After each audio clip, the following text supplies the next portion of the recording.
Bien, recuerden que estamos viendo los que en verdad son felices en Cristo, es lo que el título que hemos puesto a este mensaje de las bienaventuranzas. Otro título tentativo podría ser la verdadera felicidad, pero me gustó más el título los que en verdad son felices en Cristo, aclarando esto. Los valores que el mundo considera que no valen nada, que son pérdida de tiempo, incluso que podrían mofarse de nosotros, son los valores que Dios se agrada y que considera que son bendecidos este tipo de personas. Los que viven estas características, ¿por qué? Porque estamos en Cristo y por lo tanto heredaremos el reino de nuestro Señor Jesucristo. De hecho, el Sermón del Monte es el sermón del Rey, por decirlo así. El Señor Jesucristo está pronunciando su discurso de aquellos súbditos de su reino y cómo viven aquellos que son de su reino. Recordemos que hay dos aspectos del reino de Dios. El presente, Dios gobernando en el corazón de sus redimidos por medio de la fe en su Hijo. Dios haciendo su voluntad en los cristianos que somos nosotros, pero también hay un aspecto futuro del reino, cuando el Señor Jesucristo regrese y establezca su reino en esta tierra por 1000 años. Después de esos 1000 años va a venir el juicio del gran trono blanco, y luego la nueva Jerusalén y el reino eterno de Dios en este orden. Pero estamos viendo que en el presente, cómo viven aquellos súbditos del reino de Dios, aquellos que de verdad le pertenecen y son legítimamente ciudadanos del reino de Dios, y los que son realmente felices. Hemos visto algunas características a través de estos domingos. Por ejemplo, en el versículo 3 vimos que una de las características de aquellos que de verdad son felices en Cristo son aquellos que son humildes o los que practican la verdadera humildad. En el versículo 4 vimos que aquellos que están en un estado de contrición continua, un arrepentimiento que comienza en nuestra conversión, pero que va creciendo a lo largo de toda nuestra vida cristiana. Miramos también en el versículo 5, otra característica es la mansedumbre. Miramos en el versículo 6 que ahora nuestros deseos y nuestros anhelos cambian y Dios pone en nosotros deseos santos. Bienaventurados los que tienen hambre y sed de justicia. Vimos también en el versículo 7 que la compasión es algo que caracteriza a los hijos del reino, la compasión de Dios. En el versículo 8, que fue donde nos enfocamos el domingo pasado, miramos que la pureza también es una característica, la pureza del corazón es una característica de los verdaderos adoradores, aquellos que adoran a Dios en espíritu y en verdad, en espíritu de lo profundo de nuestro ser, no algo externo, y en verdad en conformidad con lo que Dios ha revelado de sí mismo, en espíritu y en verdad. Y el día de hoy, si Dios nos lo permite, estaremos viendo el versículo 9 y probablemente los versículos que siguen, si Dios nos lo permite. El versículo 9 dice así: bienaventurados los pacificadores, porque ellos serán llamados hijos de Dios. Bienaventurados los pacificadores, porque ellos serán llamados hijos de Dios. Otra característica que distingue a las personas que de verdad son felices y que son verdaderamente súbditos del reino de Dios son aquellos que practican el amor por medio de la reconciliación. Esta palabra esta característica podríamos decir reconciliadores. La reconciliación es tan importante porque incluso Dios nos ha encargado el ministerio de la reconciliación, como vamos a leer más adelante en 2 Corintios 5, 18 al 20. Al hacernos hijos de Dios, Dios nos dio la potestad del derecho de ser hijos de Él por medio de la fe en Cristo, y tenemos la responsabilidad de llevar a otros a que hagan la paz con Dios y la paz unos con otros por medio del Evangelio. Miren, quiero comenzar con eso, hermanos. Si nosotros hemos estudiado un poquito de historia y vemos algo acerca, por ejemplo, de la Primera Guerra Mundial y la Segunda Guerra Mundial y lo que sucedió después en la posguerra o la Guerra Fría, podemos ver cosas muy importantes que sucedieron. La creación, por ejemplo, de las Naciones Unidas, en las cuales las naciones intentaron hacer paz por ellas mismas. Por ejemplo, después de la Primera Guerra Mundial hicieron tantos convenios, el Tratado de Versalles, por cierto, que Hitler hizo trizas y no respetó ese armisticio y se armó. Bueno, a lo que voy es que hubo un acontecimiento que a mí me llamó mucho la atención. Hubo un presidente estadounidense, Neville Chamberlain, que estaba bien contento porque según él había logrado una firmita con Hitler que garantizaba la paz del mundo entero, y vemos que después de eso se desata la Segunda Guerra Mundial, donde mueren millones y millones de personas y fue un desastre. A lo que voy es que el ser humano no puede crear una paz genuina o auténtica entre seres humanos si primeramente no tenemos una paz genuina y auténtica con nuestro Creador por medio del Evangelio, por medio de Cristo. No existe la paz verdadera entre los hombres si no es por medio del Evangelio. No es cierto eso de que todos somos hermanos. No es cierto eso de que todos somos hermanos y que todos adoramos al mismo Dios y que con voluntad y con diplomacia y con política y con darle nuestros poderes a un superestado vamos a lograr la paz mundial. De hecho, a lo que más nos acercamos es a lo que nos dice el Apocalipsis, de que viene el dictador mundial, el anticristo. A eso nos acercamos con todas esas teorías falsas de paz. Toda esa paz que el mundo espera es falsa y nunca va a haber una paz si no es por el verdadero príncipe de paz que es nuestro Señor Jesucristo, el único Rey legítimo y el único que puede darnos paz con Dios por medio de su sacrificio, por medio de la fe en Él, y el único que puede quitar la pared intermedia que nos separaba, como dice en el libro de Efesios, y hacer un solo pueblo por medio de sí mismo, por medio de la fe en su sangre. Él es el único y auténtico príncipe de paz. El príncipe de paz estaba aquí dando su manifiesto como el rey genuino, legítimo de todo el universo, y está diciendo que son dichosos y bienaventurados aquellos hacedores de paz. De hecho, esta palabra pacificadores en el griego, en el original, significa hacedor de paz. Está compuesto por dos palabras griegas, eirene, que significa paz, que a su vez está compuesta de una raíz que significa unir, y poieo, que significa ser, es decir, ser un hacedor de paz. Unir dos partes que antes estaban en disturbio, en oposición, en pleito, en enemistad, y hacer que ahora puedan tener una relación correcta, una relación armoniosa. Eso significa ser un hacedor de paz. Pero no es simplemente en algo superficial que el hombre puede crear. No es algo superficial que el hombre puede crear. Como ya lo hemos visto, la historia nos ha enseñado que las organizaciones internacionales simplemente crean una paz de risa. No pueden cambiar el corazón de los hombres, sus intereses, sus conflictos, sus odios, la maldad que hay en nuestros corazones. El único que puede transformar el corazón desde lo más profundo es Dios por medio del Evangelio de nuestro Señor Jesucristo. Cuando Dios nos hace nacer de nuevo, cuando Dios nos libra de las tinieblas a su luz admirable, cuando Dios nos resucita de la muerte espiritual en la que estamos, como estábamos muertos en nuestros delitos y pecados, como dice Efesios 2:1, y nos da vida juntamente con Cristo y nos hace sentar en los lugares celestiales y heredar todas las cosas por medio de la fe. Solamente Dios puede cambiar el corazón y crear una auténtica paz. Y aquellos entonces que hemos sido reconciliados con Dios por medio de nuestro Señor Jesucristo, ahora tenemos la misión y la labor de ser reconciliadores para que otros se reconcilien con su Creador y por consecuencia podamos estar reconciliados entre otros. En este orden empieza. Si no hay reconciliación en este orden, primeramente con Dios, no puede haber una reconciliación entre los hombres. Tiene que ser cambiado el corazón. Y el único que puede transformar el corazón y darnos una nueva naturaleza es Dios por medio del Evangelio de nuestro Señor Jesucristo. Él es el único hacedor de paz, el auténtico príncipe de paz.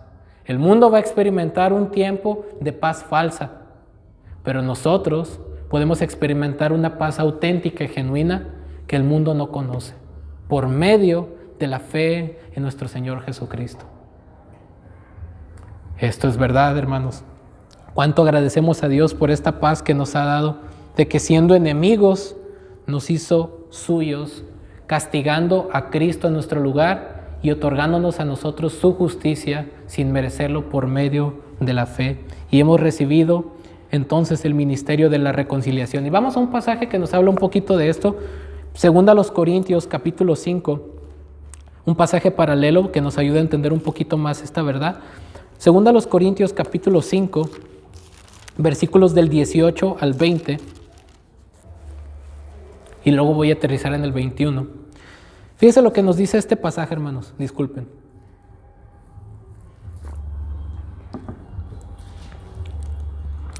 Segunda a los Corintios capítulo 5, versículos 18 al 20 dice: y todo esto proviene de Dios, quien nos reconcilió consigo mismo por Cristo y nos dio el ministerio de la reconciliación.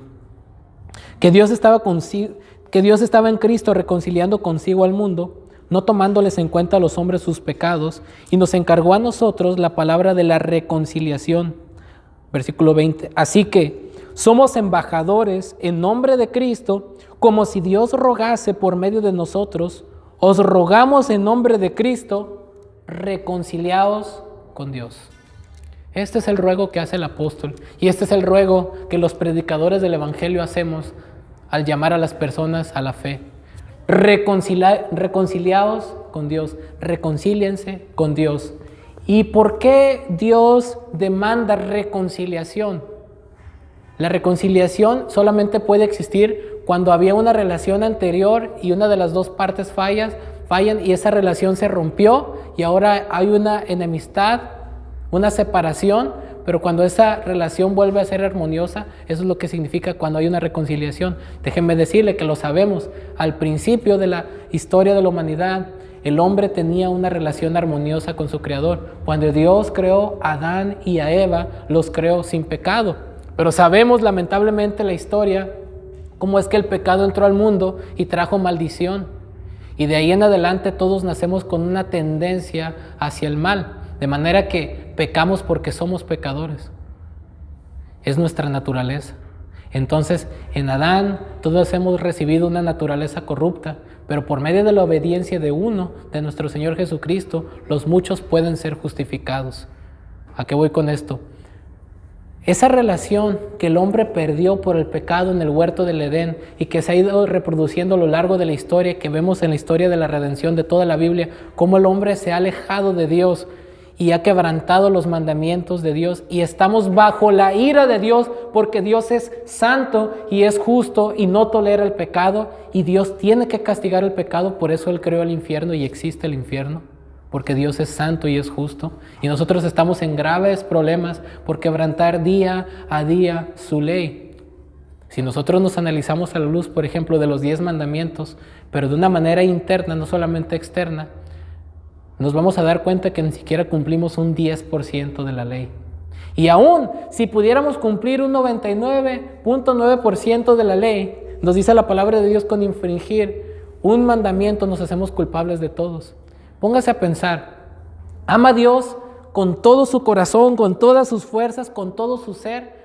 Amamos a Dios con todo nuestro ser, que en eso se resumen los primeros 4 mandamientos. Amamos a Dios con todo el ser.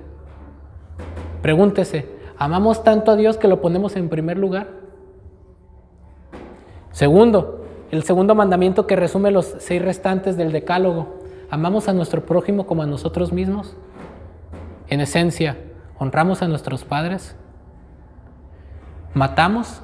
Usted podrá decir, yo no soy un sicario, no soy un narcotraficante, no asalto a nadie. Bueno, pero si leemos en el mismo Sermón del Monte más adelante, cuando el Señor Jesús en el versículo 21 enseña sobre la ira y dice que un insulto con odio hacia una persona ya cuenta como juicio ante Dios, ya cuenta como homicidio. Y todo aquel que aborrece a su hermano es un homicida, nos dice Juan, el apóstol. Nos damos cuenta que el homicidio comienza en el corazón y en ese sentido todos hemos sido homicidas.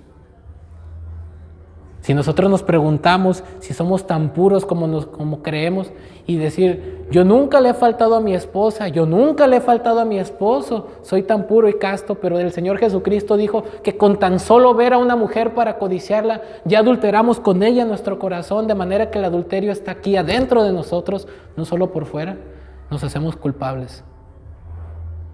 ¿Quién de nosotros no ha dicho una mentira aunque sea pequeña? ¿Quién de nosotros no ha menospreciado a su prójimo? ¿Quién de nosotros no hemos visto una necesidad de alguien y la hemos pasado por alto?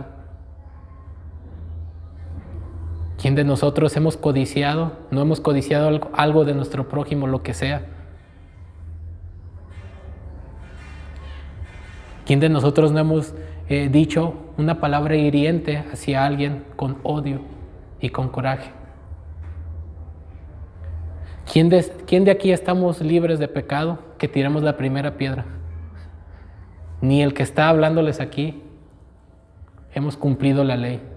Somos pecadores, malditos bajo la ira de Dios. Esos somos, que le hemos vuelto el rostro a nuestro Creador y nos hemos empeñado en darle la espalda a nuestro Creador. Hemos ofendido a nuestro Creador, pero a pesar de nuestra maldad, Dios se ha compadecido de nuestra miseria y el ofendido viene a los ofensores para reconciliarse con nosotros. Se encarna en la persona de nuestro Señor Jesucristo, vive la vida de perfecta obediencia que nosotros no hemos podido vivir, cumple la ley al 100% y ofrece su vida en lugar de nosotros para que la ira de Dios recaiga sobre Él y podernos otorgar su justicia, porque no ha habido ni un solo ser humano en la tierra que ha llamado a Dios con todo su ser, con todas sus mentes, con todas sus fuerzas y que ha llamado a su prójimo como a sí mismo, perfectamente como lo hizo Cristo. Por lo tanto, Él es nuestra justicia. Él es el único que pudo satisfacer la ira de Dios, la santidad de Dios, la justicia de Dios. Él, siendo inocente, fue castigado en nuestro lugar. Y por eso en el versículo 21 de 2 Corintios capítulo 5, Pablo concluye este argumento de que nos reconciliemos con Dios. ¿Por qué razón?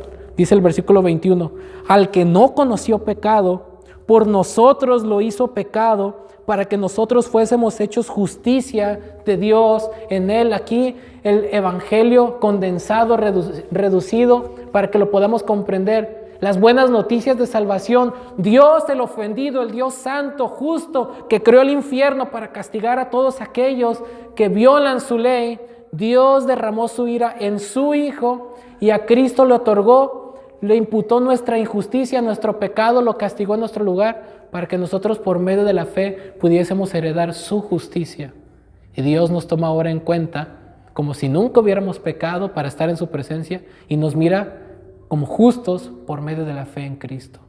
Claro, no estoy diciendo que no somos pecadores, estoy hablando en un sentido de posición, en un sentido legal.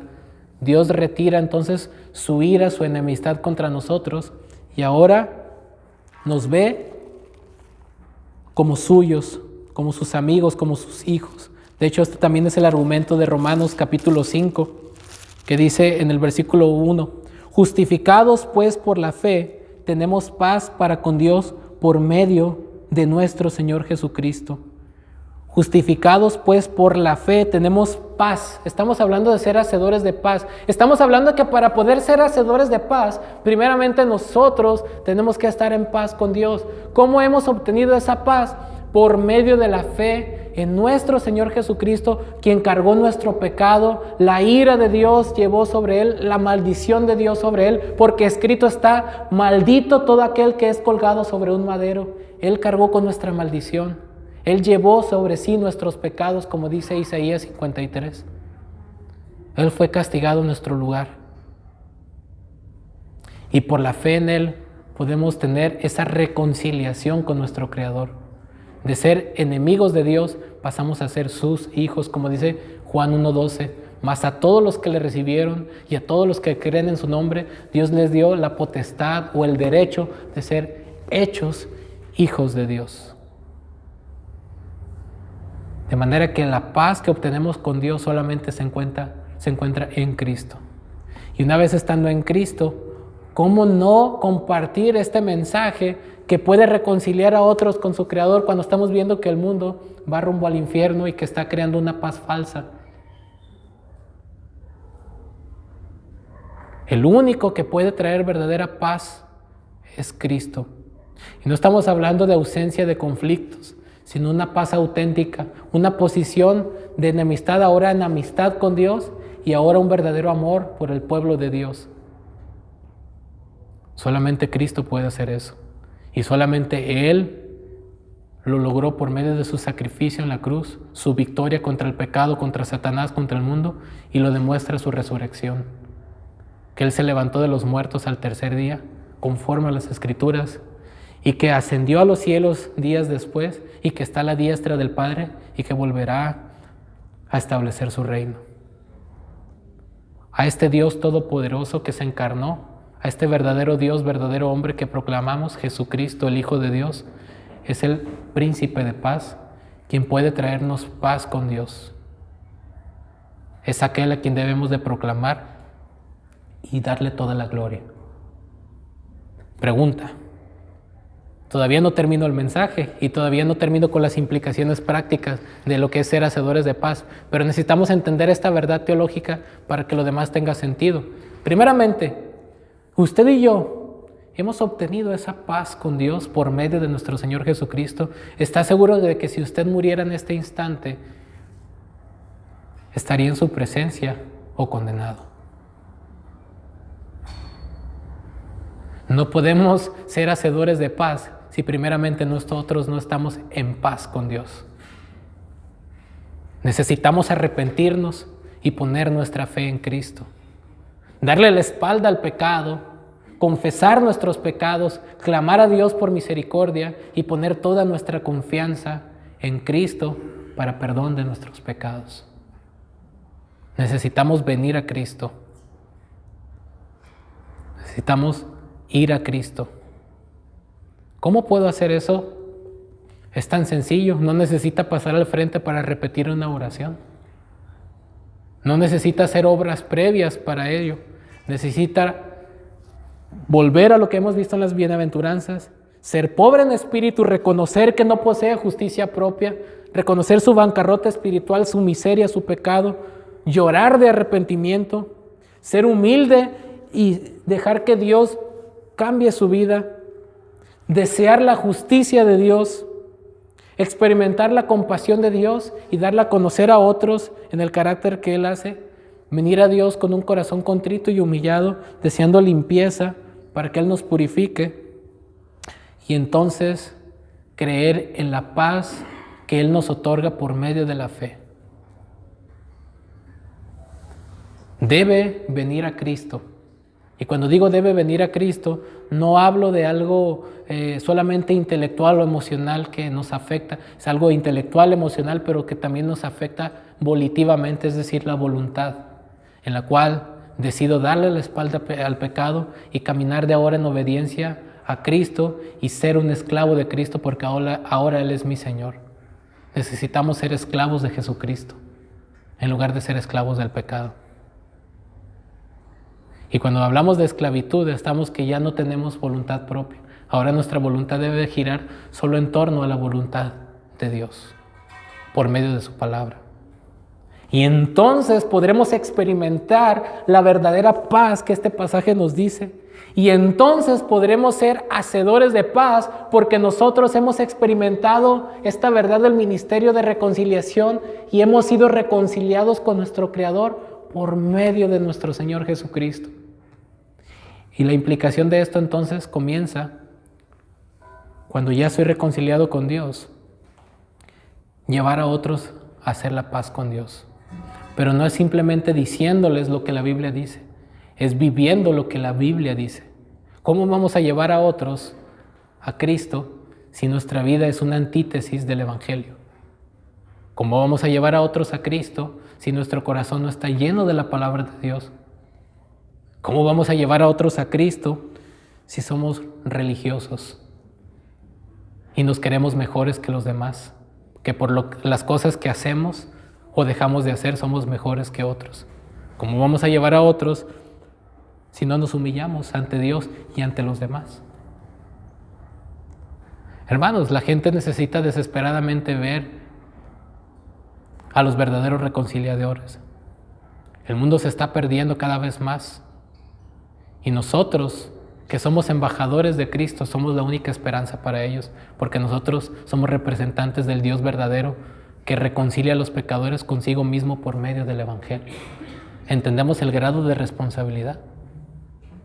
Y otra implicación más secundaria de esto es que si nosotros hemos sido reconciliados con Dios por medio de Cristo a través del Evangelio, llevamos a otros a reconciliarse con Dios por medio de lo que hacemos y de lo que decimos, porque también tenemos que predicarles el Evangelio, como dice Romanos capítulo 10, ¿cómo oirán sin haber quien les predique? Y que la fe viene por el oír y el oír por la palabra de Dios. Necesitamos predicar el Evangelio. Yo recuerdo a nuestro hermano Artemio que no había domingo que él no se sentara en una banca y si era necesario me esperara 20, 30 minutos o lo que yo estuviera ocupado solamente para obtener folletos, para repartir a las personas, y siempre me decía lo mismo: esto es oro molido, esto es oro molido. Y le daba un buen bonche de folletos. Yo decía, ya con esto no va a pedirme más el hermano, sino hasta dentro de un mes. Y el siguiente domingo ahí estaba por sus folletos.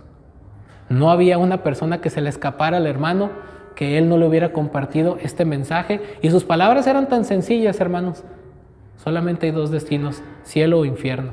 La Biblia nos enseña cómo evitar ir al cielo, ir al infierno y cómo ir al cielo, creyendo en Jesucristo. Y no había alguien que se le escapara al hermano. Y nos cuentan su familia, sus hijas, que aún casi en los últimos días de su vida, cuando estuvo en el hospital, ya los enfermeros le sacaban la vuelta porque les decía: ¿y tú ya sabes a dónde te vas a ir cuando mueras? Ni los enfermeros que lo atendían se le escaparon de predicarles ese mensaje. Y él murió literalmente predicando el evangelio, esa esperanza. Él deseaba que la gente se reconciliara con ese Dios por medio del evangelio de Cristo. Y el hermano murió en esa esperanza y murió siendo un pacificador auténtico. Y él será llamado Hijo de Dios por esa cualidad que demostró, desear que la gente se reconcilie con Dios. Y obviamente la implicación es que si nosotros somos reconciliados con Dios, tenemos que estar reconciliados entre nosotros. No puede haber una reconciliación auténtica con Dios si estamos en enemistad unos a otros. ¿Cómo es posible que Dios nos otorgue un perdón infinito y nosotros no podamos perdonar una deuda de 100 denarios? ¿Recuerdan esta parábola que el Señor enseñó? Aquel hombre que debía muchísimo dinero, 10,000 talentos, y su amo le perdonó esa gran deuda, y un consiervo de él le debía una cantidad inferior y no lo pudo perdonar y lo metió a la cárcel. Y el amo se enojó: ¿cómo es que él le había perdonado una cantidad tan grande y aquel no podía perdonar una cantidad mínima? Ahí relució el egoísmo. Si nosotros hemos sido perdonados de algo infinito, ¿cómo no podremos perdonar ofensas menores que hacen contra nosotros? Si Dios nos perdonó las ofensas que hemos hecho gravemente contra Él y fueron clavadas en la cruz. Obviamente, el ministerio de la reconciliación se extiende más allá. Por ejemplo, estamos aquí y ¿cuál es nuestra actitud hacia nuestros hermanos? ¿Estamos solamente criticándolos a ver en qué están mal, con una lupa, a ver en qué están fallando? No me gustó cómo dirigió el hermano o la hermana, cómo se peinó, cómo este gesto que hizo, no me gustó esto otro. Estamos observando cómo poder criticar y aplastar a las personas, o estamos orando por ellas y viendo cómo poder ser de bendición para sus vidas para que sean más semejantes a Cristo. ¿Cuál es nuestro deseo? ¿Estar en un constante conflicto a ver quién es mejor, o estar en un constante estado de humillación en la cual obedecemos lo que Dios nos dice por medio del apóstol Pablo en Filipenses capítulo 2, viendo a los demás como superiores a uno mismo?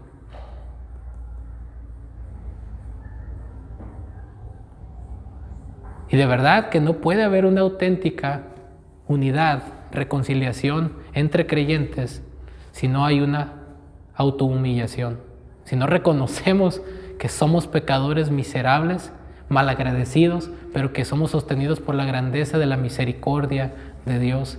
Y por esa misma misericordia que Dios nos ha mostrado a nosotros, es poca cosa que nosotros mostremos esa misericordia a nuestros semejantes, siendo de que nosotros hemos recibido algo mucho más grande que no merecíamos.